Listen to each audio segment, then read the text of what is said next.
उडीद हे कडधान्य फार शक्तिवर्धक आहे. वात रोगावर ह्याचे वडे करून खावे. रात्री उडदाची डाळ 40 ग्रॅम पाण्यात बुडेपर्यंत भिजत घालून ठेवावी. सकाळी त्यात चिमूटभर मीठ, मोहरी इतका हिंग व एक लहान आल्याचा तुकडा घालून ती डाळ वाटावी आणि चांगल्या तुपात त्याचे लहान लहान 2 वडे तळावे. वात झालेल्या माणसांनी हे वडे रोज सकाळी लोण्यासोबत खावे. वात बरा होतो. अर्दित म्हणजेच तोंड वाकडे होणे. या आजारात या वड्यांपासून फार फायदा होतो. ताप येऊन गेल्यावर आलेल्या अशक्तपणासाठी उडीद मोठे औषध आहे. उडदाची डाळ चांगली भाजून दळावी व जितके पीठ तितकेच तूप घेऊन ते पीठ चांगले खमंग भाजावे. त्याचे दुप्पट साखर घालून अंदाजे 40 ग्रॅमचे लाडू बांधावे. हे लाडू भुकेनुसार अर्धा किंवा 1 असे दिवसातून 1 वेळ सकाळी खावे.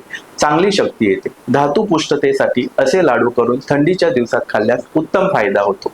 सालम, सफेद मुसळी, शतावरी, गोखरू, तालीमखाना प्रत्येकी 30 ग्रॅम, तमालपत्र, वेलची, मिरे, पिंपळी मूळ, लेंडी पिंपळी प्रत्येकी 20 ग्रॅम, जायफळ, जायपत्री, लवंग प्रत्येकी 5 ग्रॅम, बदाम व पिस्ते 100 ग्रॅम प्रत्येकी.